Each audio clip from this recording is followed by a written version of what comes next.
ተነሳና አልጋህን ተሸክመ ሂድ። ይህች ቦታ የመጠመቂያ ስፍራ ናች። በመጀመሪያ የገባ ማንኛውም ሰው ካለበት ከማንኛውም በሽታ ይፈወስ ነበረ ብሎ ይናገራል። ረዳት የሌለውን ምንኛ ረዳኸው፣ ብርታት የሌለውን ክንድ ምንኛ አዳንከው ብሎ ተናገረ ኢዮብ። እግዚአብሔር በቃሉ ሰማይና ምድር ፈጠረ። እግዚአብሔር በቃሉ ሕሙማንን ፈወሰ። ዳዊት እንደዚህ ይላል፣ አባቴና እናቴ ትተውኛል፣ እግዚአብሔር ግን ተቀበለኝ ይላል። መዝሙር 26 ቁጥር 10 ላይ የሚታገሱ ሰዎች እንደ ንስር ኃይላቸውን ያድሳሉ ይላል።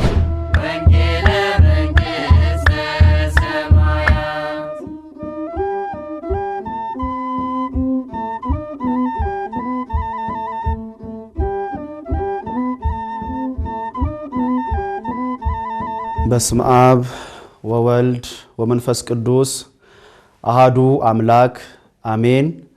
የተወደዳችሁ የተከበራችሁ የእግዚአብሔር ቤተሰቦች፣ የእመቤታችን የቅድስት ድንግል ማርያም የአስራት የበኩራት ልጆች በልዑል እግዚአብሔር ፍጹም ሰላም እላችኋለሁ። እንደምን ሰነበታችሁ? እንደምን ቆያችሁ? አሜን። ምሕረትና ቸርነቱ የበዛ አምላካችን ልዑል እግዚአብሔር ለንስሐና ለመመለሻ የሆነን ዘንድ የዛሬውን ቀን ጨምሮ ስለሰጠን ስሙ ለዘላለም የተመሰገነ ይሁን። በምልጃዋ በረድኤቷ ያልተለየችን እናታችን ቅድስት ድንግል ማርያም ስሟ የተመሰገነ ይሁን። ቅዱሳን ጻድቃን ሁሉም እግዚአብሔር ባከበራቸው መጠን የተመሰገኑና የተከበሩ ይሁኑ። ተነሳና አልጋህን ተሸክመህ ሂድ። የዮሐንስ ወንጌል ምዕራፍ 5 ቁጥር 8። እንደ እግዚአብሔር ቅዱስ ፍቃድ ለአጭር ደቂቃዎች በዚህ የመጽሐፍ ቅዱስ ክፍል እንማማራለን። አይምሮን የሚያበራ ማስተዋልን የሚሰጥ ጥበብንም የሚገልጥ የቅዱሳን አምላካችን እግዚአብሔር ቃሉን የምንረዳበት ማስተዋልና ጥበብ ለሁላችንም ያድለን። ተነሳና አልጋህን ተሸክመ ሂድ። በዚህ ቃል ላይ እንድንማማር ምክንያት የሆነ ነገር የአብይ ጾም አራተኛው ሰንበት ላይ በመሆናችን ነው። አራተኛው ሰንበት አራተኛው ሳምንት መጻጉዕ ተብሎ ይጠራል።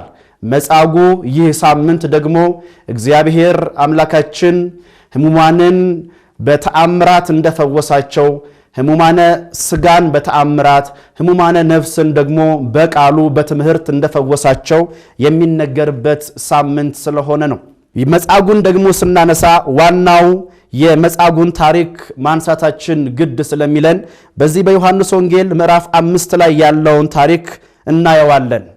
ከላይ ጀምሮ የዮሐንስ ወንጌል ምዕራፍ 5 ቁጥር 1 እንደዚህ ብሎ ይጀምራል። ከዚህ በኋላ የአይሁድ በዓል ነበር። ኢየሱስም ወደ ኢየሩሳሌም ወጣ። በኢየሩሳሌምም በበጎች በር አጠገብ በዕብራይስጥ ቤተ ሳይዳ የምትባል መጠመቂያ ነበረች። 5 መመላለሻ ነበረባት። በእነዚህ ውስጥ የውሃውን መንቀሳቀስ እየጠበቁ በሽተኞችና ዕውሮች፣ አንካሳዎችም ሰውነታቸውም የሰለለ ብዙ ሕዝብ ይተኙ ነበረ ይላል። ቤተ ሳይዳ በዕብራይስጥ ቤተ ሳይዳ ማለት ቤተ ሳሂል የምህረትና የይቅርታ ቤት የይቅርታ ቦታ ማለት ነው። በዚች በቤተ ሳይዳ አካባቢ እጅግ በጣም ብዙ ሕሙማን እጅግ በጣም ብዙ በሽተኞች ተስፋ እያደረጉ የተኙ ብዙ ሰዎች ይገኙባታል። ይህቺ ቦታ የመጠመቂያ ስፍራ ናች። እናም 5 በሮች ነበራት ይላል። 5 መመላለሻዎች ነበራት። በእነዚህም አካባቢዎች በጣም ብዙ ህመምተኞች ተኝተው የውሃውን መንቀሳቀስ ይጠብቁ ነበረ ብሎ ይናገራል። ወረድ ብሎ ደግሞ እንደዚህ ይላል፣ አንዳንድ ጊዜ የጌታ መልአክ ወደ መጠመቂያይቱ ወርዶ ውሃውን ያናውጥ ነበር። እንግዲህ ከውሃው መናወጥ በኋላ በመጀመሪያ የገባ ከማናቸውም ካለበት ደዌ ጤናማ ይሆን ነበር ይላል። አንዳንድ ጊዜ የጌታ መልአክ እየመጣ በቤተሳይዳ ያለውን መጠመቂያ ያናውጠው ነበረ ብሎ ይናገራል። አንዳንድ ጊዜ ነበር የሚያናውጠው። ይህ ማለት እግዚአብሔር በፈቀደ ሰዓት፣ እግዚአብሔር በወደደ ሰዓት ነበረ የቤተሳይዳ መጠመቂያ ውሃ የሚናወጠው፣ የሚንቀሳቀሰው፣ ለፈውስ የሚሆነው። የእግዚአብሔር ልጆች እግዚአብሔር ሰዎችን የሚያድንበት፣ ሰዎችን የሚፈውስበት የራሱ ጊዜና የራሱ ሰዓት አለ። ብዙዎቻችን የምንታለለው ማይመስለን በራሳችን ሰዓትና በራሳችን ጊዜ እግዚአብሔር እንዲፈውሰን ስለምንፈልግ አንዳንድ ጊዜ ነገሮች ሲዘገዩብን እግዚአብሔር የተወን አድርገን እናስባለን። ነገር ግን እግዚአብሔር ጊዜና ሰዓት አለው። የቤተሳይዳ መጠመቂያ ስፍራ ሰዎችን የሚፈውሰው፣ ውሃው የሚንቀሳቀሰው አንዳንድ ጊዜ ነበረ። የእግዚአብሔር ሰዓት የእግዚአብሔር በመጣ ጊዜ የጌታ መልአክ መጥቶ ያናውጠዋል። መላእክት እንግዲህ ከእግዚአብሔር ዘንድ በተለያየ ምክንያት ይላካሉ። ሰዎችን ለመጠበቅ የሚላኩ አሉ። የምስራች ለመናገር የሚላኩ አሉ። ሰዎችን ለመፈወስ የሚላኩ አሉ። የሰዎችን ጸሎትም ለማድረስ የሚላኩ መላእክት አሉ። በቤተሳይዳ የሚላከው መልአክ ግን የቤተሳይዳን መጠመቂያ ውሃ የሚያናውጥ የሚባርክ ነበረ እና አንዳንድ ጊዜ የቤተሳይዳ ውሃ ይናወጥ ነበረ። በዛ በሚናወጥበት ጊዜ ይላል በመጀመሪያ የገባ ማንኛውም ሰው ካለበት ከማንኛውም በሽታ ይፈወስ ነበረ ብሎ ይናገራል። በቤተሳይዳ ያለው የመጠመቂያ ስፍራ ሕግ ነበረው። ሕጉ ምንድነው? መጠመቂያው በተናወጠ ጊዜ የመጀመሪያ የሚገባው ሰው ብቻ ነበረ የሚፈወሰው። በጣም ይገርማል። የመጀመሪያ የገባ ሰው ብቻ ነበረ የሚድነው። እግዚአብሔር የሕግጋት አምላክ ስለሆነ ሁሉን በስርዓት ስለሚያደርግ በቤተሳይዳም ሕግና ስርዓት ነበረው። የመጀመሪያ የሚገባው ሰው ይፈወስ ነበረ። በጣም ግን የሚያስገርመው የመጀመሪያ የሚገባ ሰው ብቻ ይሁን እንጂ ከማናቸውም ካለበት ደዌ ጤናማ ይሆን ነበረ ይላል። ለእግዚአብሔር የህመማችን አይነት የበሽታችን ብዛትና ችግር ቦታ አይኖረውም። ከእግዚአብሔር ዘንድ የሚመጣ ፈውስ ለበሽታዎቻችን መድኃኒት ብቻ ነው እንጂ የሚሆነው የህመማችን ግዝበትና የህመማችን ታላቅነት በእግዚአብሔር ቤት በእግዚአብሔር ፊት ቦታ አልነበረውም። ቤተሳይዳም እንደዚህ ነበረች። ከማናቸውም ካለባቸው በሽታዎች ሁሉ ይፈወሱ ነበረ። ህመምተኞቹ ግን አንድ ነገር ማድረግ ነበረባቸው። ነቅተው መጠበቅ ነበረባቸው። ነቅተው ጠብቀው ውሃው ሲናወጥ በመጀመሪያ መግባት ነበረባቸው። ይህ የቤተሳይዳ መጠመቂያ ስፍራ የእግዚአብሔር ሕግ ነበረ እና ከገቡ የመጀመሪያ የገቡ ከማናቸውም ካለባቸው በሽታ ሁሉ ጤናማ ይሆኑ ነበረ ብሎ ይናገራል። ወረድ ብሎ እንደዚህ ይላል፣ በዚያም ከ38 ዓመት ጀምሮ የታመመ አንድ ሰው ነበረ። ኢየሱስ ይህንን ሰው ተኝቶ ባየ ጊዜ እስካሁን ብዙ ዘመን እንዲህ እንደነበረ አውቆ ልትድን ትወዳለህን ብሎ ጠየቀው ይላል። 38 ዓመት ሙሉ የተኛ አንድ ሰው ነበረ። 38 ዓመት ሙሉ እዛ ቤተሳይዳ የቆየ አንድ ሰው ነበረ። ይህንንም ኢየሱስ አውቆ ይላል ይሄ ሁሉ ዓመት እንደተኛ አውቆ ልትድን ትወዳለህን ብሎ ጠየቀው ይላል። እግዚአብሔር ሁሉን የሚመረምር ሁሉን የሚያውቅ አምላክ ነበርና ከነበሩት ብዙ ህመምተኞች መካከል ይህ ሰው ይህንን ዓመት ያክል በዛ መጠመቂያ ስፍራ እንደተኛ እንደታመመ አውቆ ልትድን ትወዳለህን ብሎ ጠየቀው ይላል።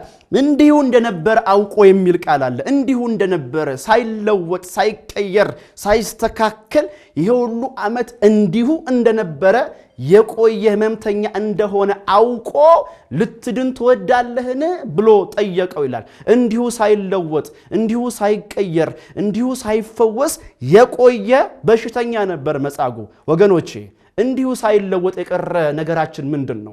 እንዲሁ ሳይሻሻል እንዲሁ ሳይለወጥ የቀረ ብዙ ነገሮች የሉብንም? እግዚአብሔር ይፈውሰን፣ እግዚአብሔር ያድነን፣ እግዚአብሔር የምንንቀሳቀስበትን ኃይል ይስጠን።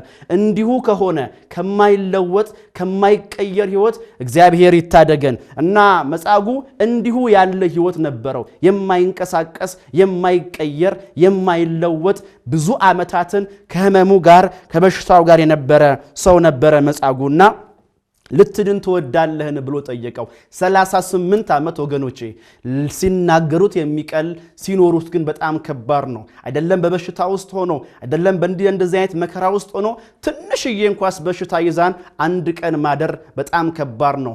መጻጉዕ ግን አንድ ልጅ ተወልዶ አድጎ ተድሮ ልጅ በሚወልድበት በሚኖርበት በትልቅነት ህይወት ውስጥ በሚኖርበት ይህ 38 ዓመት ያክል በቤተሳይዳ እንደተኛ መጽሐፉ ይናገራል። እናም ኢየሱስ ክርስቶስ አንድ ጥያቄ ብቻ ጠየቀው። ልትድን ትወዳለህን ብሎ ጠየቀው። እግዚአብሔር የነጻነት አምላክ ነው። እግዚአብሔር የፈቃድ አምላክ ነው። የሰው ልጅ ደግሞ ፈቃድ አለው። እሳትና ውሃን እንዲመርጥ እግዚአብሔር ፈቃድ ሰጥቶታል እና እንዲሁ ሳይሆን የፈወሰው ልትድን ትወዳለህን ብሎ ጠየቀው። አንድም የሰው ልጅ ልቡ ካልተንቀሳቀሰ ሰውነቱ አይንቀሳቀስምና መጀመሪያ ልቡን ሊፈውሰው ልትድን ትወዳለህን ብሎ ጠየቀው። ልትድን ትወዳለህን ብሎ ጠየቀው። መጻጉዕም ምላሹን ሰጠው። በእርግጥ ልትድን ትወዳለህ የሚለው ቃል አባቶቻችን እንዳስተማሩን ብዙ ምስጢሮችን የያዘ ነው። አላዋቂ ሥጋ ክርስቶስ መልበሱን ለማጠየቅ ነው።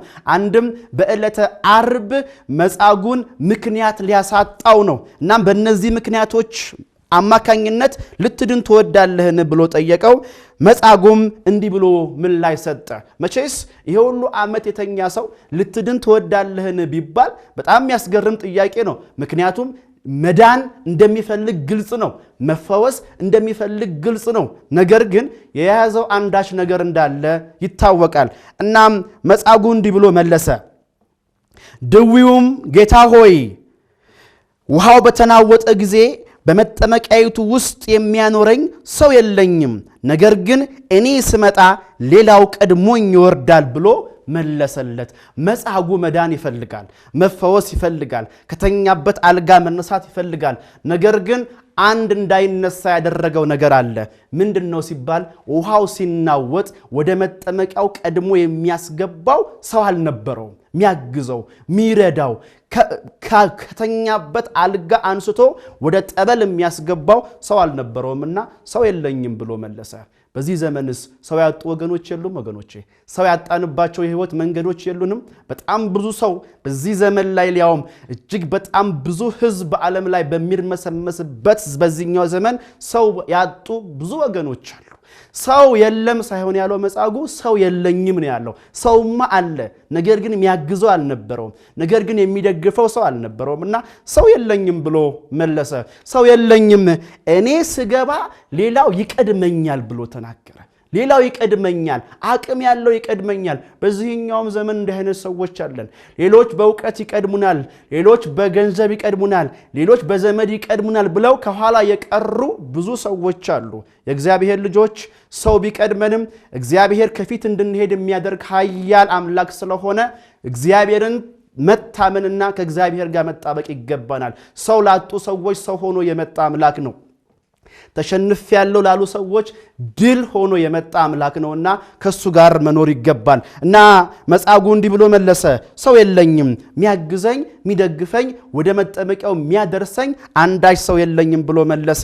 ኢየሱስ ክርስቶስም እንደዚህ አለው። ሰው የለኝም የሚለውን ቃል በሰማ ሰዓት እግዚአብሔር ደግሞ ሰው ላጡ ሰዎች፣ እግዚአብሔር ደግሞ የሚደግፋቸው የሚያግዛቸው ላጡ ሰዎች እግዚአብሔር ሆይ ካንተ ውጭ የሚደግፈኝ ካንተ ውጭ ሚረዳኝ የለም ላሉ ሰዎች ረዳታቸው ደጋፊያቸው ነውና መጻጉዕን እንዲህ አለው። ኢየሱስም ተነሳና አልጋህን ተሸክመ ሂድ አለው።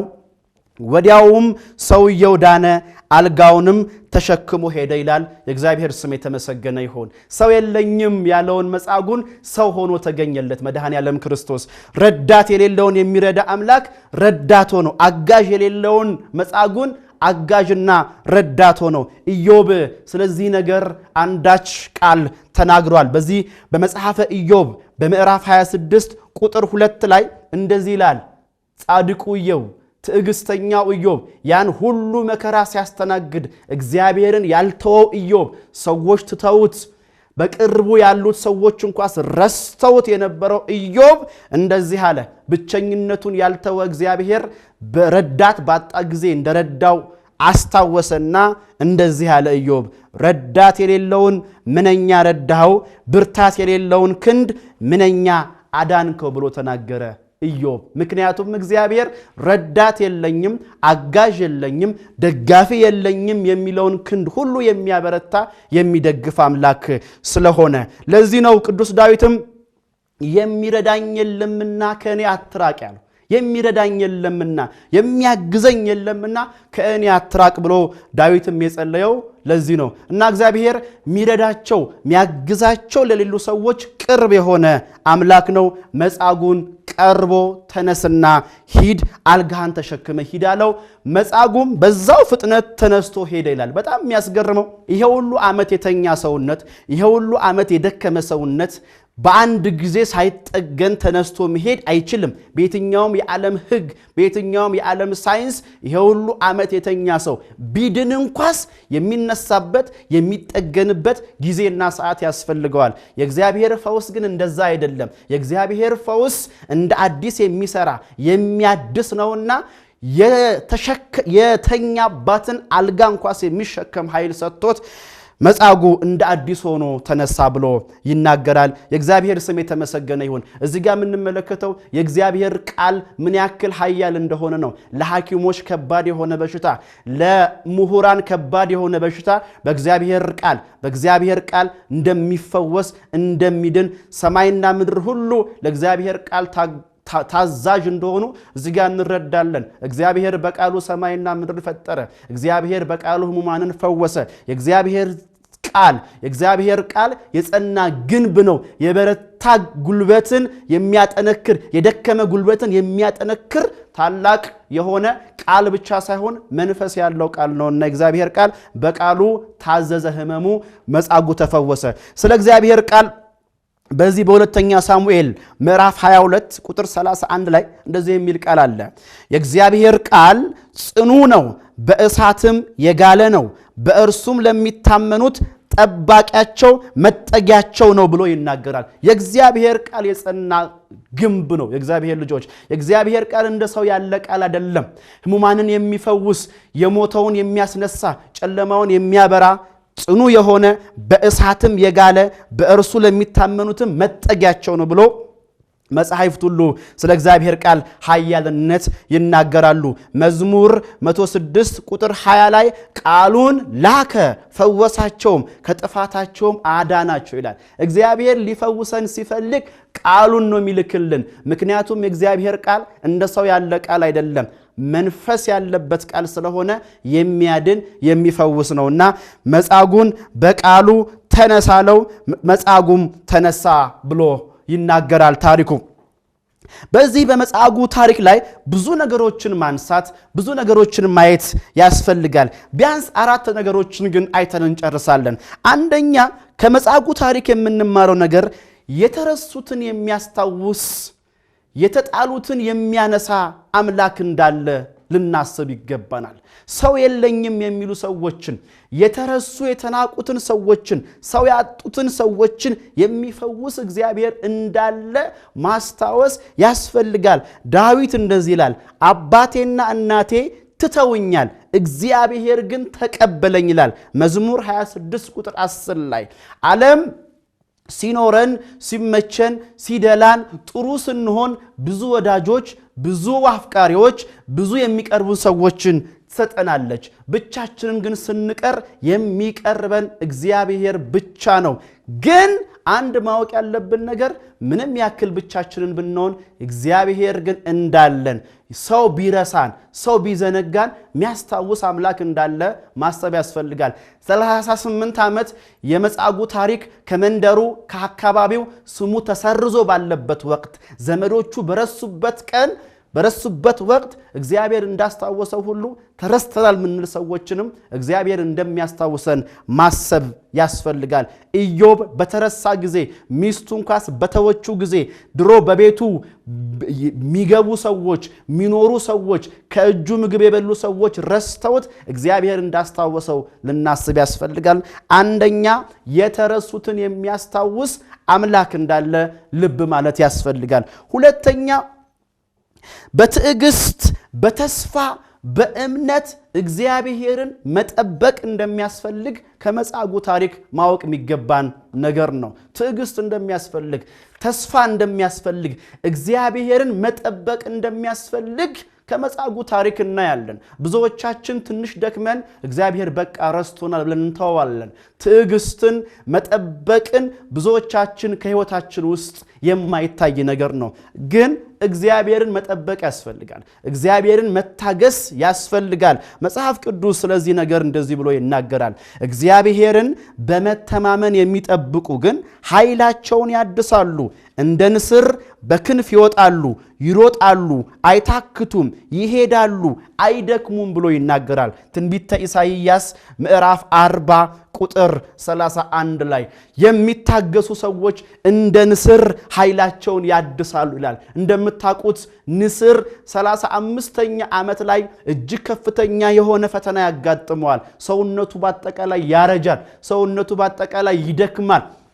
የዛን ጊዜ በህይወቱ ንስር ሁለት ምርጫዎች ይመጡበታል። አንደኛው ምርጫ አርጅቶ መሞት ነው። ሁለተኛው ደግሞ ለ6 ወር ያክል ትግል አድርጎ ለዚህም ያክል ወቅቶች ትግል አድርጎ ራሱን ማደስ ነው። ንስር ግን 6ቱን ወራቶች ሁሉ ከአዕዋፋት መንደር ተለይቶ ምግብ ከሚያገኝባቸው ቦታዎች ሁሉ ርቆ ብቻውን ሆኖ ሰውነቱን እንደ አዲስ ያድሰዋል። 6 ወር ከታገሰ በኋላ ግን ያረጀው ሰውነቱ እንደ አዲስ ይታደሳል። እንደ አዲስ ክንፍ ያወጣል፣ እንደ አዲስ ይነሳል፣ ይሮጣል ብሎ ይናገራል። የሚታገሱ ሰዎችም እንደ ንስር ናቸው። የወደቁ ይነሳሉ። ታግሶ የሚቆዩ ሰዎች ምንም ቢወድቁ እንደ አዲስ ይነሳሉና ተስፋ ማድረግ ትዕግስት ማድረግን ከመጻጉዕ ታሪክ የምናየው ነገር ነው። ሶስተኛው ነገር የታመሙ ሰዎችን ሰው የሌላቸው ሰዎችን መጠየቅ እንደሚገባን ማወቅ ያስፈልጋል። መጻጉዕን ስናስብ የመጻጉዕ ሳምንትን ስናከብር የታመሙ ሰዎችን ሰው ያጡ ሰዎችን ሰው ሆነን ልንገኝላቸው ይገባናል። ወገኖቼ መድኃኔዓለም ክርስቶስ ዳግም ሲመጣ የሚጠይቀን ሰዎችን መጠየቃችንን ሰዎችን ማገዛችንን ነው። በዚህ የማቴዎስ ወንጌል ምዕራፍ 25 ላይ እንደዚህ ይላል፣ ተርቤ አብልታችሁኛል፣ ተጠምቼ ጠጥታችሁኛል፣ እንግዳ ሆኜ ተቀብላችሁኛል፣ ታርዤ አልብሳችሁኛል፣ ታምሜ ጠይቃችሁኛል፣ ታስሬ ወደ እኔ መጥታችኋል የሚል 6ቱን ቃላት ነው የሚጠይቀን። ስለዚህ የታመሙ ሰዎችን እንዳቅማችን ሰው ሆነን ልናግዛቸው፣ ልንረዳቸው፣ ልንደግፋቸው ይገባል። በዚህ ዘመን በራቸውን ዘግተው ብቻቸውን ሆነው በሚታይና በማይታይ በሽታ ውስጥ ያሉ ብዙ ወገኖች አሉ። ወገኖቼ መጻጉዕ ስንል መጻጉዕ የሚታይ በሽታ ነው ያለው፣ የሚዳስስ በሽታ ነው ያለው። ቢያንስ ሰው ባያግዘው እንኳን ሰው ይረዳዋል። አንዳንድ ህመሞች ደግሞ አሉ፣ አንዳንድ በሽታዎች ደግሞ አሉ ሰው የማይረዳቸው፣ ሰው የማይገነዘባቸው። አንተማ አምሮብሃል ምን አታህል የሚያስብሉ ነገር ግን የውስጥ ህመሞች አሉ፣ የውስጥ በሽታዎች አሉ፣ ጭንቀቶች አሉ፣ ተስፋ መቁረጦች አሉ። እንደዚህ ባሉ በማይታዩ በሽታዎችም የተያዙ ወገኖቻችንን ሰው ሆነን ልንጎበኛቸውና ልንጠይቃቸው የሚገባ ነገር ነው። ሶስተኛው ልናስበው የሚያስፈልገው ነገር በመጻጉዕ ታሪክ የታመሙትን ሰው ያጡትን ሰዎች ሰው ሆነን ልንጎበኛቸው እንደሚገባ ነው። አራተኛና የመጨረሻ የመጻጉዕ ታሪክ የሚያስተምረን ነገር የእግዚአብሔርን ውለታ አለመርሳት ነው። በጣም ይገርማል። መጻጉዕ ዳግም ክፉ እንዳያገኝህ ዳግም እንዳትበድል ብሎት ነበረ።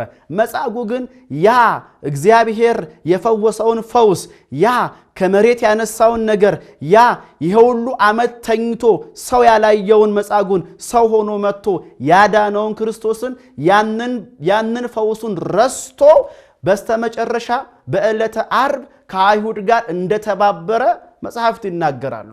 ወገኖቼ እግዚአብሔር በብዙ ነገሮች ሲረዳን በብዙ ነገሮች ሲያግዘን ያለቀስንባቸውን ጊዜያቶች ያነባንባቸውን ጊዜያቶች ማስታወስ ያስፈልጋል። ታሞ የተነሳ ፈጣሪውን ረሳ መባል የለብንም እና ሁሉ ጊዜ እግዚአብሔር ያደረገልንን እያስታወስን ዳግም ወደ ኃጢአት ላለመግባት ከእግዚአብሔር ጋር መሆን ይገባናል ነው። መጽሐፉ እነዚህ ነገሮችን የሚያስተምረን ትልቅ ሐሳቦችን ብዙ ታሪኮችን የያዘ ነው። እያንዳንዱ የመጽሐፉ ታሪኮች ብዙ ሚስጥሮችን የያዘ እንደሆነ ሊቃውንተ ቤተክርስቲያን አባቶቻችን ያስተምራሉ።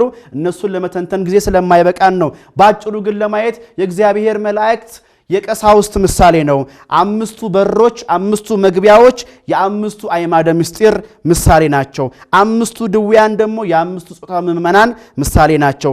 መጠመቂያው ደግሞ የማየ ጥምቀት ምሳሌ ነው። እነዚህ ምሳሌዎች የያዘ ሐሳቦችን የያዘ ነው መጽሐፉ።